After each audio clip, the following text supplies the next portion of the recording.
Саламатсыздарбы урматтуу телекөрүүчүлөр. Бүгүнкү биздин көрсөтүүбүздө Кыргызстандын жана ошондой эле Азиянын чемпиону, дүйнөлүк кубоктун бир канча жолку жеңүүчүсү Орозбек Автандил уулу тууралуу сиздерге маалымат бермекчибиз. Андыктан экрандан алыстабаңыздар. Спорт бул талыкпаган эмгекти жана туура машыгууну талап кылат. Спортчунун максаты каршылашын жеңүү гана эмес, ал жашоодо адамгерчиликтүү, мекенди, элин, жерин коргогон патриот болушу керек деген Орозбек кезектеги дүйнөлүк чемпионатка даярданып жатат. Тоонун баласы тоо бүркүт сыяктуу бийиктикке талпынып, таң эрте күнүн Сулайман тоого чуркоо менен баштайт. Тоодо чоңойгондуктан тоого чуркаган жакшы элем. Эртең менен таза аба, эл жок, тынч, жакшы маалайда чуркайсың эртең менен чуркаган. Мисалы эртең менен жүгүргөндө сен денең уктап аткан болот да, мындай уктап жаткан болот. Ошондуктан сен кандай көнүгүүлөрдү аткарып анан жүгүрөсүңбү же? Нагрузка бербей, жеңил разимка кылып алып, анан чуркайсың эртең менен.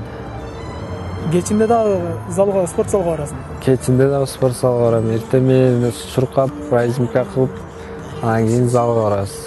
Сага көп мындай оор келбейби мындай эртең менен кечинде? Наоборот, мага жакшы бул. Терлеп, жумшап, разимка кылып, жакшы иштейсиң эртең менен. Бул жүгүргөндөн кийин кандай эмне кыласың? Будан кийин ошо бир сыйра терлеп чуркагандан разимка кылып, анан залга барам. Залга барып, анан калган залда иштейбиз. Кандай чогуу балдар мененби? Чогуу балдар менен, агай менен кошо залда кылабыз калган. Болгарияда чемпионат мира өтөт, ошого азыр 2 мал даярдалып ашып аткан учурум. Ал жактан жеңишке жетем деген оюң барбы? Оюм бар, албетте. Ар бир адам, спортто жүргөн адамдардын баардыгы биринчи месяцтага жеңишке жетем деген үмүт менен даярданышат. Дүйнөнүн чемпиону болуп, Азиянын чемпиону болуп, ушундай ийгиликке жеткен убакта сен элге таанылып каласың да. Ооба. Ошол убакта бир жаман жолдогу баягындай чөйрөгө адамдар сени сунуштаса, сен ушундай азыркы спортчулар бүт эле ушундай жака бурулуп кетип атпайбы? Сен кандай көз карашың кандай деги эле ошол жака бурулуп кетпейсиңби? Менин көз карашым андай эмес. Менин максатым кыргыз элин жейлейин, бийикке желбиреш, кыргыз элин таанытыш дүйнөгө. Менин максатым ошол. Андан сырткары дагы азыр атпам, кыргыздын улуттук көкбөр оюну менен алектенет. Спорттон сырткары да ошол улак менен алектенет.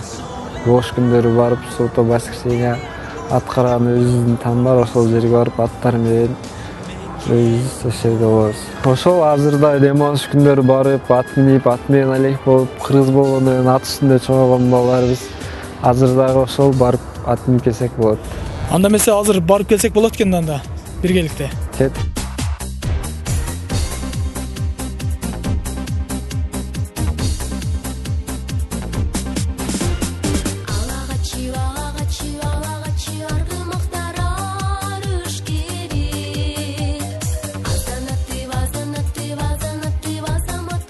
Ала тоонун кыраны болгон каарманыбыздын жаш болсо да жеңиши көп. Азия чемпионаты алып, 2015-жылы Кыргыз Республикасынын мыкты самбисти намына татыган. Келечектен да үмүтү көп. Кыргыз элинин туусун көтөрүп, дүйнө чемпиону аталгысы келген Ороз спорт тармагында өчөлүк сапатты өнүктүргөн. Анткени талыкпай машыгып, өзүнүн үстүнөн көп иштеп, көктүк менен гана максатына жетерине ынанат. Спорт менен катар эле атка жакын. Бошой калса эле ат минип, эс алганы жөнөйт.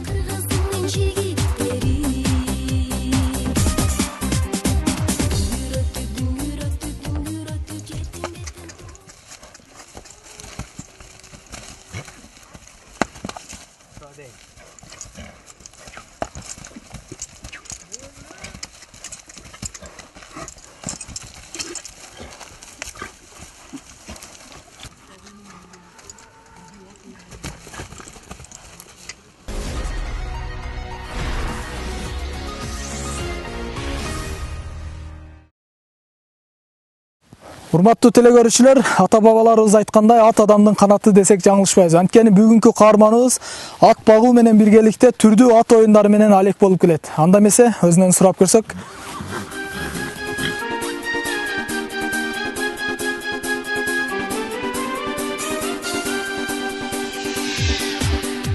Урматтуу телекөрүүчүлөр, бул жерде дагы кыргыздын салтынын бир өз аткарылып атат. Анткени Кыргызда конокко сөзсүз түрдө мындай атты тартат.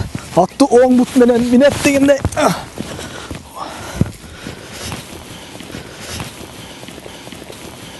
Орозбек, айтсаң ушу бүгүн сен ушу атты таптап, атты үйрөтүп жатканыңа күбө болдук да. Сен бул ат сенин спортуңа байланышы барбы жокпу, же болгон аттында хобби катары минип коесуңбу? Мен бул атка кызыгам, өзүм негизи жашыман эле. Биздин атабыз биздин айылдын чабандеси, палуаны ат таптаган саяпкер болгон. Ошол себептен болсо керек биз улакка, ошо атка жакынбыз өзүбүз негизи эле. Спорттон сырткары бул кыргыздын улуттук оюндарго беш-беште ошол спортко да аябай кызыгам. Калтырбай көрүп, ошол спортторду жашыман бери ушу улак чаап, өзүм ат таптап, улак чаап турам. Сен өзүң айтып калдың да, ушул суббота базар күндөрү келип ушул жерде улак чаап, андай ат менен алек болом деп. Ушу улактын башка спорттон айырмасын биздин телекөрүүчүлөргө айтып кетпейсиңби? Бул улакты жүздө, самбо, баягы самбога салыштырып болбойт. Бул улак дүйнөдө жок спорт. Бул кыргыздын улуттук оюну болгондуктан бул аябай татаал спорт. Буга мисалы сен өзүң улак чаап жүрөсүңбү? Ооба. Улак чаабам мен жашыман бери. Өзгөчөлүктөр бар экен ошо эки спорт. Бул бул спорт эле эмес, бул ден соолукка дагы пайда да. Ат минген, ат бастык. Кандай мындай ат мингендин ден соолукка кандай пайдасы бар? Бүт дене мүчөң кыймылдайт, бүт жериңе пайдалуу, айрыкча уул балдарга ат минген пайдалуу.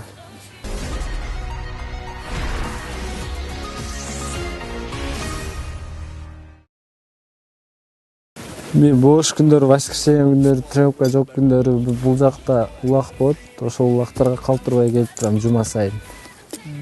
Атайын бул аттарды багып турат экенсиң. Атайын бул аттарды ошол улакка багып келип, өзүбүз тарбиялап, өзүбүз суутуп, ошо атабыздан үйрөнүп билгендерибиз менен суутуп өзүбүз таптайбыз бул атты.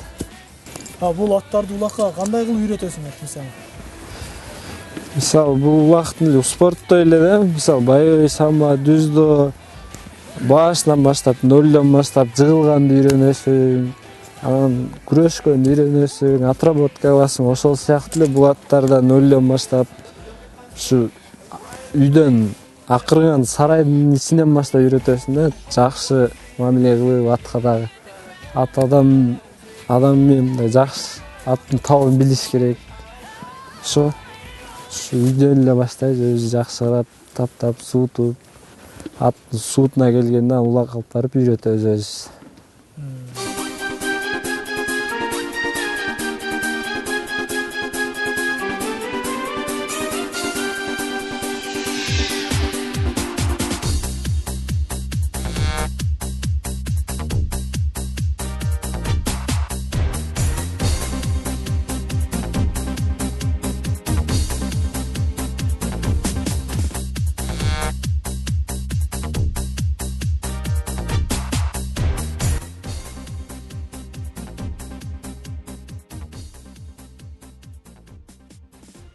Кыргыз эли айткандай, эр жигитке 70 өнөр аздык кылат дегенде, биз Орозбек мырзанын дагы бир өнөрүнө күбө болдук. Анда эмесе спорт залга баруу убактысы болуп калыптыр. Дагы бир өнөрүнө күбө болсок, анда эмесе кеттик.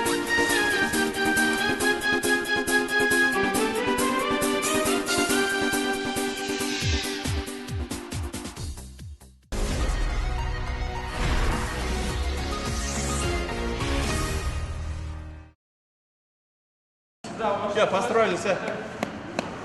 Побежали, Гетте.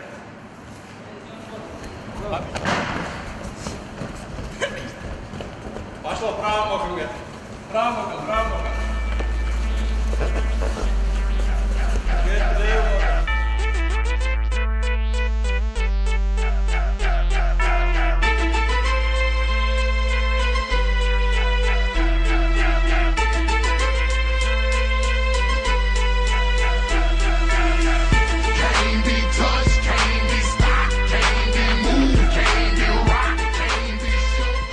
Спортчуну даярдоодо маштыруучунун орду толгус. Анын жеңиши ийгилиги, устаттын аракетине баалык. Бүгүнкү каарманыбыз да мелдештерге аттанып жатканда түрдүү спорт маштыруучуларынын колунан өткөнүнө байланыштуу көптөгөн ийгиликтерди багындырды. Ал эми учурда Болгария өлкөсүнө Кыргызстандын желегин желбиретүү максатында даярдык көрүп жаткан убагы.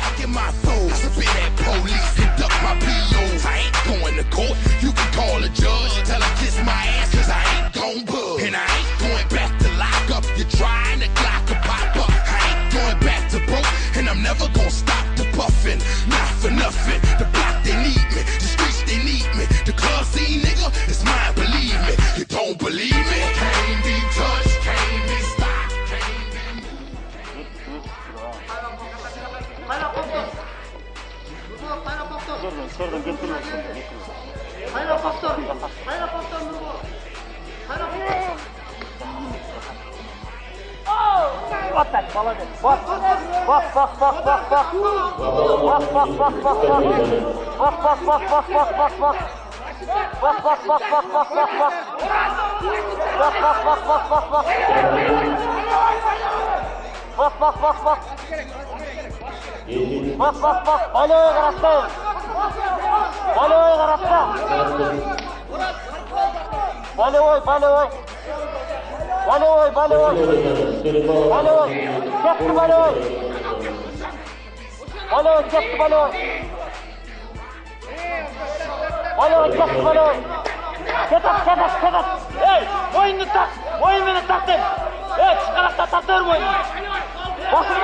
Өзі бұл Ороз Болгарияға чемпионат мира даярланып жатқан бала.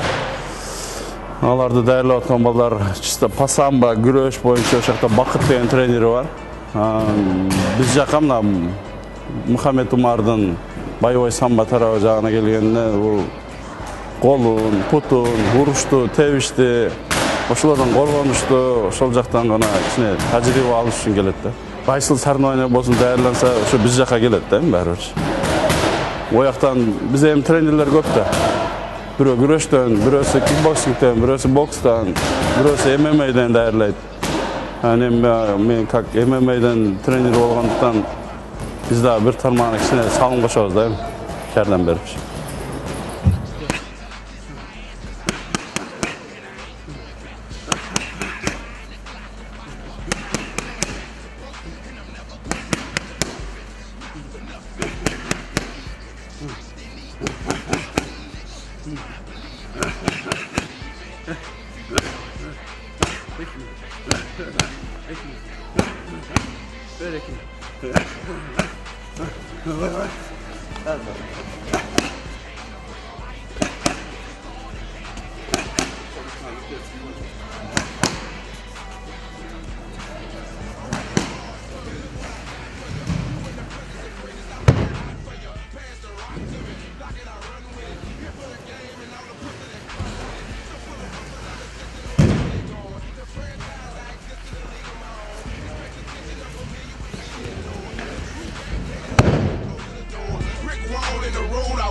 Nigga, can't be touched, can't be stopped, can't be moved, can't be rocked, can't be shook.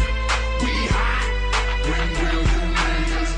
Талыкпаган эмгектин артында тоодой ийгилик, жеңиш кутуп турары баарыбызга белгилүү. Орозбектин ымсыз аракеттин артынан көпчүлүктүн катарынан суурулуп чыгып, Азия жана дүйнөнүн бир канча жолку жеңүүчүсү аталды.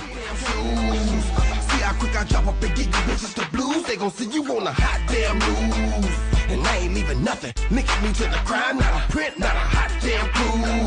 Beating these niggas down is what I came to do, and I ain't playing by a hot damn rule. Shaking you niggas down if you ain't paying your dues. We passing up your block and ooh. Буюрса, быйыл дагы азыр мына ушул айдын мына келе турган ноябрда буюрса 10-ында чемпионат мира өтөт. Ал уже эмеде болот.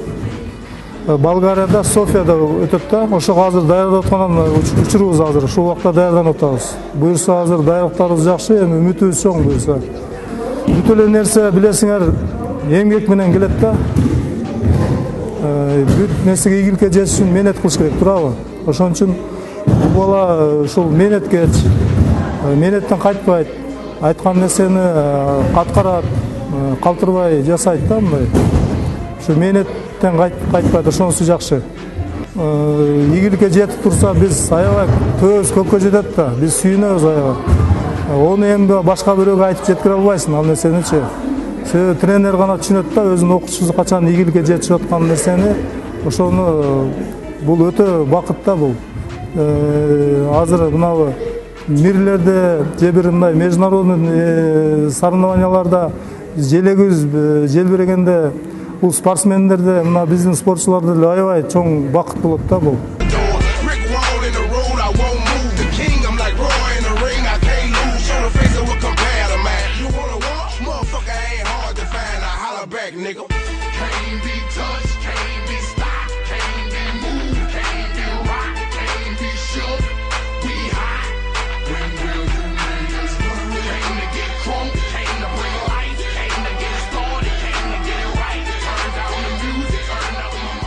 Анын ийгиликтери, жеңиштери көп болсо да, адам катары калыбынан өзгөрүп, мактанып, көкүрөк кагып, өзгөрүп да кетпегенин достору да баалайт. Дайыма мүнөзү бирдей калыпта жүргөн Ороз жөнөкөйлүгү менен айырмаланат.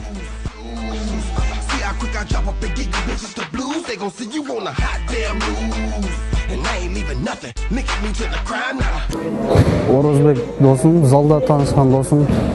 2010-жылдан бери бир залда чогуу тренировка алып, ошол залга келип чогуу кетебиз. Спортто жетишкендиктери чоң. Характери жакшы бала, спортто жөнөкөй жашоодо жакшы бала. Спортто жетишкендиктери аябай чоң. Чемпион Азия болду. Чемпионат мирде 3-орунду алып келди. Жакшы. Биздин арабыздагы эң ак көңүл, эң жакшы досубуз. Өзү чемпион болсо да биздин арабызда жөнөкөй жүрөт.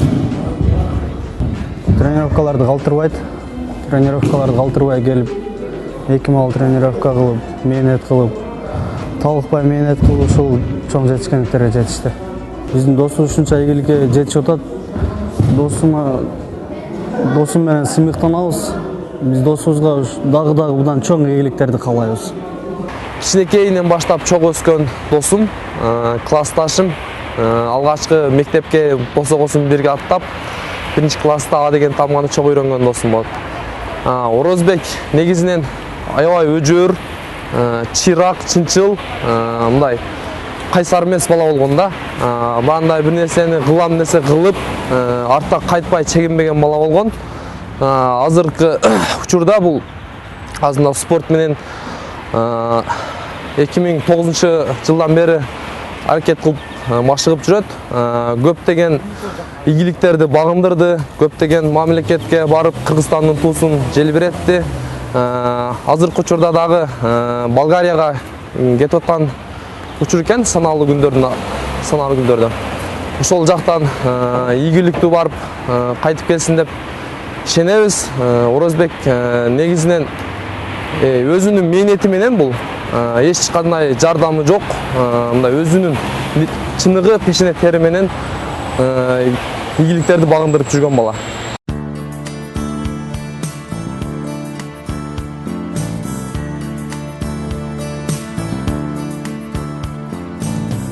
Жайлоого чыккан элек, ошо жайлоого чыгып, анан Орозбектин колу күйүп калган да, колу менен буту.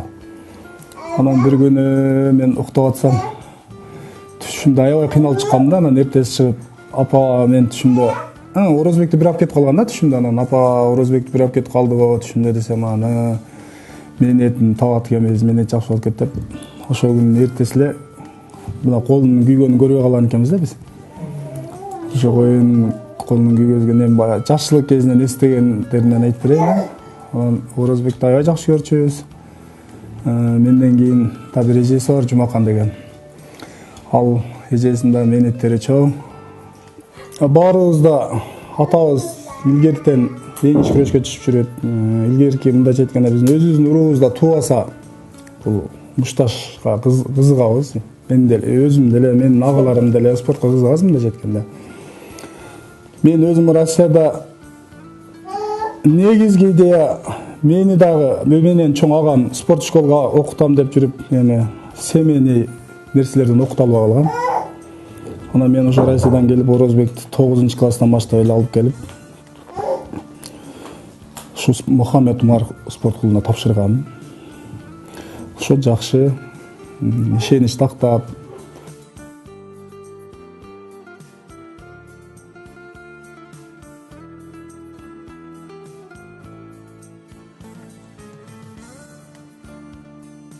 Мен спорттон бул жашоодо биринчиден туура жашашты, туура жүрүштү, адам менен кандай мамиле кылышты, дос таптым бул жерден, тааныш, ушундай. Анан өзүм үчүн өзүм эл көрдүм, жер көрдүм, көптөгөн мамлекеттерге бардым. Ушул быйыл чемпионат мирага барып, биринчи орунду алып келишке аракет кылдым, удакка салып келем. Кыргызстан желегин бийикке желбирет, биринчи орунга чыгып, Кыргызстан желегин бийикке желбирет, кимдин ырдатып келем деген максатым. Андан кийин алда пландарым бар, өзүм алда койгон максаттарым.